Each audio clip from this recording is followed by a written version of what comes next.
Ei, menina, bom dia! Mais um dia aqui no nosso devocional, né? Hoje falando sobre a graça de Deus. Que coisa maravilhosa, né? A gente falar sobre a graça de Deus. E eu quero ler aqui com você Tito 2, a partir do versículo 11, que diz assim: Porque a graça de Deus se manifestou salvadora a todos os homens. Ela nos ensina a renunciar à impiedade, às paixões mundanas e a viver de maneira sensata, justa e piedosa nessa era presente, enquanto aguardamos a bendita esperança, a gloriosa manifestação de nosso grande Deus e Salvador Jesus Cristo. Ele se entregou por nós a fim de nos remir de toda maldade e purificar para si mesmo um povo particularmente seu, dedicado à prática de boas obras. Ah, meninas, olha que maravilhoso! A graça de Deus, ela foi revelada. Ela foi revelada a nós e se manifestou de forma salvadora. Então, a coisa mais linda, né, e poderosa que Jesus nos ofereceu foi a sua graça, graça salvadora, né? Então, assim, vamos supor assim, a misericórdia, né? Vamos ter um significado de misericórdia. Misericórdia é não recebermos, né, aquilo que merecemos, o castigo que merecemos. E a graça, né, é nós recebermos o benefício que não merecemos.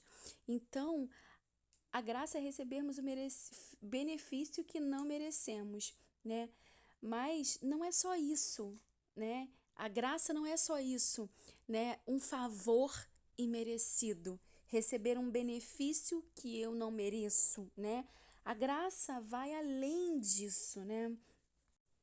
Além de nos dar o que não merecemos, além de nos salvar, porque nós fomos salvos pela graça, né? A graça de Deus não é só um benefício que nos salva também, mas é um benefício que nos transforma, nos transforma. Olha, a graça se manifestou salvadora a todos os homens, ela nos ensina a renunciar, ela nos ensina a renunciar à impiedade, ela nos transforma. Olha que poderoso isso, gente. Forma nos educa a nossa nova forma de pensar, de agir, né? E de ser, e de se comportar, né? Porque Tito fala que aqui, né? Tito não, Paulo fala, né?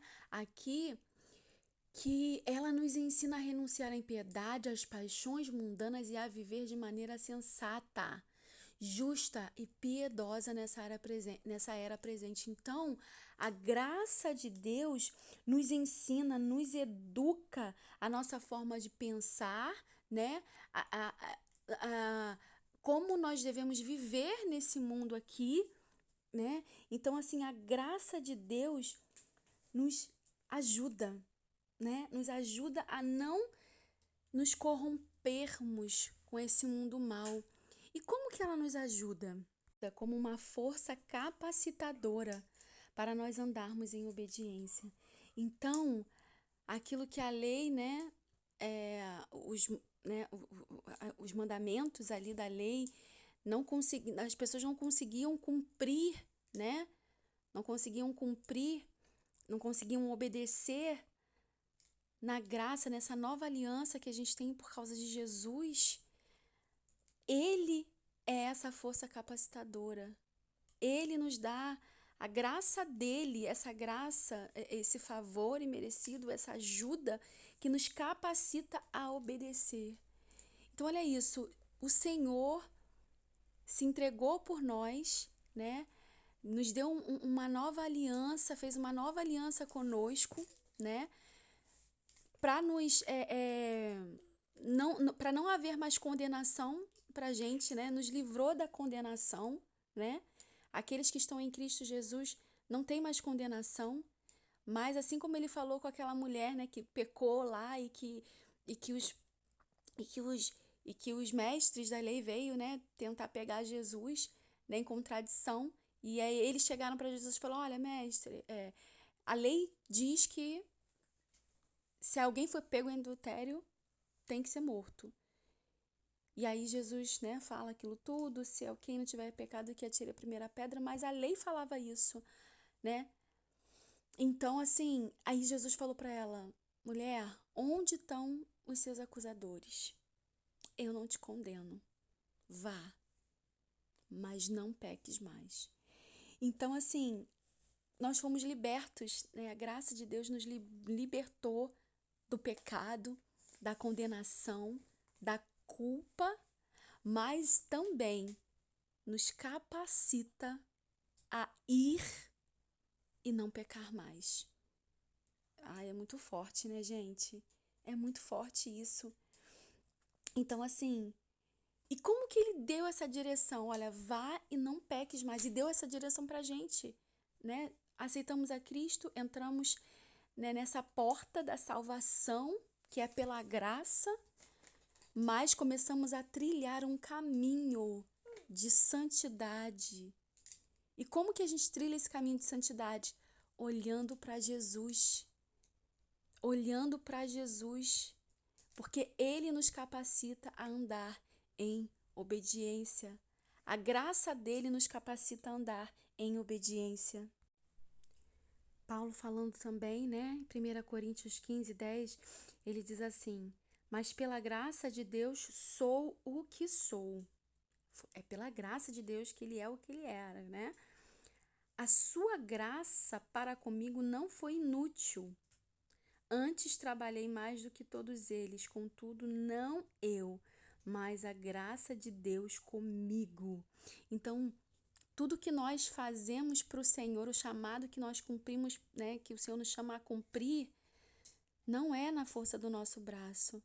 É por causa da graça de Deus, é por causa da capacitação, né, dessa força capacitadora que o Senhor nos dá para cumprir aquilo que Ele nos chamou e também para não andarmos, né, de acordo com a nossa natureza pecaminosa, andarmos nesse mundo sem pecar. É pela graça de Deus que a gente consegue andar, sabe, quando a gente olha para Jesus, quando a gente olha o sacrifício que Ele fez por nós, recebemos da sua graça, recebemos desse favor, quando a gente entende isso, né, isso nos ajuda, isso nos dá força para andar em obediência. A graça é a força capacitadora para a gente andar em obediência, em nome de Jesus. Então, meninas, a graça, ela nunca foi uma permissão para pecar. A gente hoje está no tempo da graça, né? O Senhor, a gente, né, posso pecar porque, né, a graça de Deus está sobre a minha vida. Não é isso. A graça nunca foi uma permissão para pecar. A graça é a força capacitadora do Senhor para a gente não pecar. É na força dele, né? É na força dele, é recebendo a graça dele para cumprir tudo e andar em obediência às exigências dos mandamentos dele. Porque as exigências da lei. Gente, a gente pensa que a lei era muito mais severa do que a graça. A lei, ela dizia assim: olha, se você. Se você pecar, né? Se você pecar com uma mulher, você, né? Você vai ter que ser apedrejado. Se você for pego em adultério, você vai ter que ser apedrejado, né? Mas a nova aliança, o Senhor, né? A nova aliança do Senhor, o novo mandamento do Senhor fala assim pra gente: se você intentar no seu coração, você não precisa nem ter o ato, né? Chegar no ato. Mas se isso for uma intenção do seu coração, você já pecou. Você já infringiu a minha lei. Então, assim, está debaixo da... E né? Como que a gente vive uma vida assim? É pela graça. É pela força dele. É olhando para ele que a gente consegue combater né? Que a gente consegue, que a gente não é, que a gente consegue não ser dominado pelo pecado. É por causa da graça dele. Então a graça, ela não é. Então a graça veio para tornar possível, a graça de Deus veio para tornar possível a obediência. Amém? Então, receba dessa graça do Senhor, dessa força capacitadora divina, né? Para viver em obediência, para cumprir os propósitos do Senhor e para andar realmente de glória em glória. Receba da graça de Deus em nome de Jesus.